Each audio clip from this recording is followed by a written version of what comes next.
Bonsoir à tous les potos, j'espère que vous allez bien. Aujourd'hui, on va pas parler de Tourelle, de Nasser, de l'organigramme du club, de Enrique, des joueurs.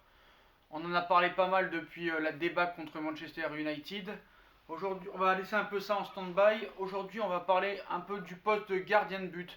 Parce qu'on a vu que les trois gardiens de but qu'on a, c'est-à-dire Buffon, AA, Areola et Kevin Trapp veulent être numéro un l'année prochaine. C'est-à-dire que si un des trois n'est pas numéro un, les trois veulent partir. Et ben moi j'ai envie de dire bon débarras aux trois. Voilà, bon débarras aux trois. Et je vais vous expliquer pourquoi. Parce que pour moi, en aucun cas ces trois-là méritent d'être numéro un. Donc on va prendre un par un et évoquer leur cas et on va en discuter tranquillement. Donc le premier cas, on va parler de Gianluigi Buffon, qui est venu à Paris pour soi-disant inculquer son expérience du haut niveau, champion du monde, plusieurs finales de Ligue des Champions, que ce soit avec la Juve ou le Milan. Il devait apporter son expérience, donner de la poigne au groupe, ce que devait faire aussi Alves quand il est arrivé. On a vu que ça n'avait pas marché avec Emery. Et là, on a vu que cette année, lui aussi, ça a été l'un des premiers à se chier dessus contre Manchester.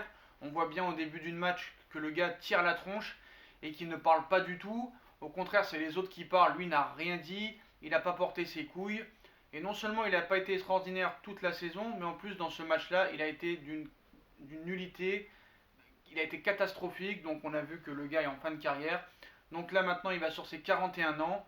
Donc maintenant, bravo pour ta carrière, bravo pour... t'as été un très grand gardien, t'as gagné beaucoup de titres, t'as gagné une Coupe du Monde, mais maintenant tu as 41 ans, donc maintenant c'est bye bye. Voilà, merci pour ta carrière, un grand respect à toi, mais maintenant il faut partir, donc il faut que le PSG s'en sépare. Voilà pour Gianluigi Buffon.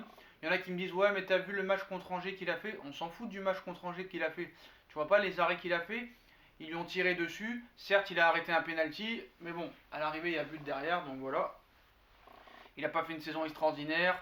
Il a peut-être fait un bon match à Naples lors du 1 partout, mais sinon il n'a pas été extraordinaire. Donc maintenant il a 41 ans, il faut qu'il parte.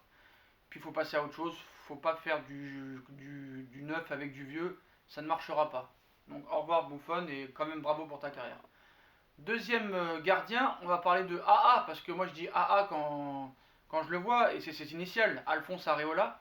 Lui aussi a dit que soit il restait numéro un, mais cette fois le vrai numéro un, soit il partait. Mais j'ai envie de te dire au revoir, voilà, si tu veux, je fais ta valise, il n'y a pas de souci. En quoi, toi, tu peux venir ici et dire je veux être numéro un?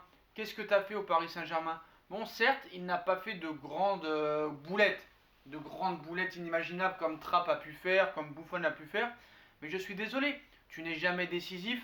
Ils auraient beau me dire en commentaire, ouais, mais ça aurait été Areola à la place de Buffon, il aurait jamais pris ces buts-là. Oui, oui, bah, je vais vous expliquer quelque chose. Areola, sur 4 tirs sur 5, c'est dans le but. Voilà, il n'est jamais décisif. Les seuls arrêts qu'il fait, ou les arrêts soi-disant exceptionnels qu'il fait, c'est quand l'attaquant ou le joueur adverse lui tire dessus. Voilà, même toi et moi, l'arrêterons le tir. Voilà. À chaque fois, on a l'impression qu'il fait des arrêts extraordinaires quand il fait des arrêts, mais regardez bien les actions, regardez les vidéos, c'est des tirs tout faits qui arrivent sur lui. Voilà. Sinon, c'est un gardien fantôme. Les balles, elles passent. Quand ça va sur le côté gauche, sur le côté droit, en pleine lucarne opposée, il est jamais là. Il est jamais décisif. Il a jamais fait de grands matchs au Paris Saint-Germain. Je suis désolé. Les commentaires, si vous voulez, dites-moi, mettez-moi une vidéo en lien et dites-moi quel match il a fait des arrêts extraordinaires depuis qu'il est au PSG. La seule bonne année qu'il a fait, c'était à Lens, à Bastia, à Villarreal où il avait fait une bonne saison. Mais voilà, sinon il n'a jamais été décisif. Arrêtez de me dire champion du monde, parce que champion du monde de quoi? Il n'a pas joué une seule seconde. Et désolé, avec la saison que fait Mandanda, à 33 ou 34 ans, bah Mandanda, dans la liste de Deschamps, est toujours devant Areola. Donc il faut se poser des questions aussi. Donc voilà, pour le cas Alphonse Areola, pour moi, aucunement il mérite d'être numéro un. Voilà, il n'a pas l'étoffe, il n'a jamais rien prouvé depuis qu'il est à Paris, depuis 2016, il a eu sa chance. Voilà, ça fait 3 ans qu'il a sa chance. Il n'a jamais fait de gros matchs, donc maintenant, soit tu le vends et tu essaies de récupérer un peu d'argent. Je pense qu'à 15-20 millions, tu peux t'en débarrasser. Quoique dans le marché des gardiens, c'est pas un grand marché, on sait toujours que c'est difficile de vendre des gardiens. Donc soit tu acceptes d'être numéro 2, je pense que c'est ta... Voilà, tu joues les matchs de Coupe de France, de Coupe de la Ligue ou les avant-matchs de Ligue des Champions. Mais voilà, tu mérites pas d'être numéro un. Et voilà pourquoi je pense que Paris, soit ils le vendent, soit ils le mettent numéro 2. Voilà, donc soit tu acceptes d'être numéro 2, ou soit tu le vends et tu dégages. Voilà. Et en numéro 3, c'est Kevin Trapp qui a dit aussi que soit il revenait à Paris pour être numéro 1, ou soit il partirait au clash pour partir du club. Moi, je suis désolé aussi. En quoi tu te permets de dire ça? Qu'est-ce que tu as fait à Paris? Bon, certes, il a fait certains bons matchs la première année, quoiqu'il a fait quand même deux grosses bourdes contre Bordeaux, où il n'a pas été vraiment décisif. Ça a été un peu mieux entre novembre 2015 et les quarts de finale contre City, où il a été décisif contre Chelsea en arrêtant un penalty. Mais bon, voilà, Kevin Trapp, on sait que sur les relances et sur les prises de balles, il a beaucoup de mal. Il a fait souvent des boulettes au Paris Saint-Germain. Il faut l'avouer, il faut le dire. Certes, cette saison avec Francfort, il fait une grosse saison, demi-finale d'Europa League. Mais voilà, ce n'est pas non plus exceptionnel ce qu'il a fait. Voilà, certes, il a fait une bonne saison, mais vous avez vu le but refusé contre Chelsea en demi-finale, là, juste pendant les prolongations. C'est certes un but qui a été refusé pour faute, mais regardez bien sur les prises de balles, il a beaucoup de mal. Sur les relances, il a beaucoup de mal. Il veut imiter un Neuer ou un je sais pas quoi, mais voilà. On a vu contre Barcelone qu'il s'est chié dessus, qu'il a rien fait du tout. Les deux dernières saisons qu'il a fait, ça a été catastrophique, faut le dire, hein. Moi, je n'aime pas trop ce gardien. J'y croyais quand il est arrivé, mais franchement, moi je pense pas que c'est le mec numéro 1 au PSG. Au pire, numéro 2, pareil, mais bon, quoi qu'il arrive, aucun des trois ne veut être numéro 2. Bah, bon débarras. Au revoir. Au revoir. Vous n'avez pas la légitimité, vous n'êtes pas des guerriers, vous n'êtes pas des phénomènes à votre poste pour dire ouais, je veux être numéro 1, je veux être numéro 1. Non, non, non, non. Les trois, aucunement, ne méritent d'être numéro 1. Voilà. Donc les trois, aucun numéro 1. Au pire, Trapp ou Areola numéro 2, mais pas plus. Voilà, pas plus. En aucun cas les trois numéro 1. Donc Buffon, au revoir, retraite.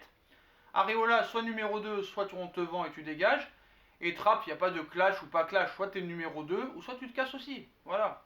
Pour moi, c'est mon avis. Et ces mecs-là, ils n'ont pas à dire quoi que ce soit. Après, Tourelle, il peut faire sa préférence, parce qu'on sait que Tourelle, on connaît son niveau. Hein. Il est capable de choisir l'allemand, juste comme ça, par précaution intellectuelle, on va dire. Et puis c'est son copain, les Allemands et tout ça et tout. Donc ça peut peut-être jouer dans la balance. Voilà. Donc moi, ce qu'il faudrait faire, mon avis en tout cas, je pense qu'il faudrait avoir un, voire deux top gardiens, mais surtout déjà un, parce que déjà on en a du mal à en avoir un. Donc un top gardien, donc qu'est-ce qui se passe en ce moment? Apparemment De Gea serait en fin de contrat soit cette année, parce qu'on ne sait pas, peut-être qu'il a une option où il lui resterait une année supplémentaire, mais on sait que à un an de la terme de son contrat, Manchester va vouloir essayer de le vendre au plus offrant, parce qu'on sait que Manchester United, malheureusement, qu'est-ce qu'on est triste, ne jouera pas la Ligue des Champions l'année prochaine, donc je pense qu'ils vont vouloir le vendre. Et apparemment, soit il est en fin de contrat et il viendrait gratuitement, ou soit deuxièmement, Manchester serait prêt à le céder pour 15 à 25 millions d'euros. Donc je pense que quand même ce serait un bon choix pour Paris Saint-Germain de Gea. Et vous allez me dire en commentaire, et les rageux et les anti-parisiens ou les anti de Gea, je sais pas. Ouais, mais t'as vu toutes les boulettes qu'il a fait avec Manchester, avec l'Espagne, tout ça. D'accord. Quel gardien n'a pas fait de boulettes dans sa carrière? Lloris a fait des boulettes, il est en finale de Ligue des Champions. Le gardien de Liverpool a fait des boulettes cette année en championnat. Le gardien de City a fait des boulettes en championnat. Lloris a fait des boulettes en championnat. Beaucoup de gardiens ont fait des boulettes. Beaucoup, beaucoup, beaucoup. Mais vous oubliez tous les matchs que De Gea a sauvé Manchester l'année dernière, cette année en championnat. Des matchs contre Tottenham, contre je sais plus qui. Donc aussi, il ne faut pas que vous vous concentrez que sur les boulettes que font les gardiens, mais il faut aussi voir sur les gros gros matchs qu'ils ont fait. De Gea a fait beaucoup plus de gros matchs et a beaucoup plus sauvé Manchester United qu'a fait des boulettes. Donc voilà, tous les gardiens font des boulettes. Tous les grands gardiens font des boulettes, que ce soit celui de Liverpool, celui de City, Hugo Lloris, tout ça, tous les gardiens, tous les plus grands gardiens ont fait des boulettes dans leur carrière. Donc voilà, concentrez-vous sur De Gea, les gros matchs qu'il a fait avec Manchester United et même avant. Que ce soit à Atletico aussi. Donc voilà. Donc moi, De Gea serait un bon choix. Voilà. Moi, ce serait le choix numéro 1 parce qu'on sait que les All Blacks, c'est très très cher. Je sais que c'est minimum 100 millions d'euros. Ça me paraît très cher pour un gardien 100 millions d'euros. De Gea, c'est très très bien. Très très très très bien. Ce serait le choix numéro 1 pour Paris. Et si jamais De Gea, ça n'arrive pas à se faire et qu'ils ne veulent plus vraiment de Areola, de Trapp et de Buffon, pourquoi pas aller chercher des gardiens tels que Anthony Lopez ou Stéphane Ruffier? Moi je suis désolé, ce sont deux très bons gardiens. et qui seront sûrement pas chers. Je pense pas que Lopez partira de Lyon, hein, il le garde. Mais pourquoi pas un Ruffier, il y a des très bons gardiens comme ça, qui payent pas une mine mais qui sont très très très bons. Regardez tous les matchs qu'a fait Ruffier et Lopez, ils ont plus sauvé Lyon que le contraire. Donc voilà, moi c'est ça qu'il faut que je pense. Et pourquoi pas un De Gea numéro 1 et un Ruffier ou un Anthony Lopez. Des gardiens vraiment décisifs, qui vont au charbon, qui sont décisifs sur les pénaltys. Voilà, je suis désolé, même Costil a arrêté beaucoup plus de pénaltys que Buffon ou que Areola, hein, je suis désolé. Voilà. Et si jamais ils n'arrivent pas à faire De Gea ou un grand gardien, ou ne serait-ce qu'un Lloris, ou même un Lloris, on aimerait bien, hein, ou un Ruffier ou un Anthony Lopez, et si vraiment ils veulent se concentrer sur le poste de numéro 1 avec les 3 qu'ils ont, par défaut, par gros défaut, je mettrais Kevin Trapp parce que c'est un gardien peut-être des fois à l'allemande qui peut arrêter un ou deux pénaltys, mais ce serait vraiment par défaut quoi. Si vraiment il y en avait un des trois à choisir entre Buffon, Areola et Kevin Trapp, je prendrais Kevin Trapp mais par défaut. Mais moi je pense que De Gea serait un bon choix. Voilà, concentrons-nous sur De Gea parce qu'on sait que depuis que Sirigu est parti, qui n'était pas si catastrophique de ça quand on réfléchit bien, qui faisait jamais de boulettes tout ça, je pense que le poste de gardien numéro 1 est un vrai problème au PSG qu'il faut régler. Donc moi je pense que De Gea, qui ne sera pas trop cher et qui serait quand même une bonne éventualité, ce serait bien de prendre De Gea. Voilà, c'est mon avis principal. Voilà, il faut régler ce poste de gardien et rester avec un gardien numéro 1 fixe. Fixe. Que ce soit pour le championnat et pour la Ligue des Champions. Voilà, ça suffit la rotation, ça fait 3 ans que ça dure. Terminé. Voilà, choisissons un gardien. Prenons un gardien de haut niveau. Et s'ils n'ont pas envie de dépenser des tonnes d'argent pour dépenser un gardien, et bah prendre De Gea, c'est très très bien. Manchester ne joue pas de Ligue des Champions. Lui veut jouer la Ligue des Champions. Il y a un euro qui arrive à l'année prochaine. C'est pas trop cher. C'est très bien. Donc De Gea numéro 1. On n'en parle plus. Voilà les potos. Voilà mon avis. Dites-moi en commentaire ce que vous en pensez.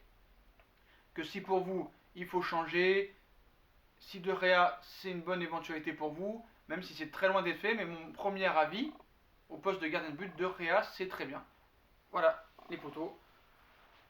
Donc dites-moi en commentaire ce que vous en pensez.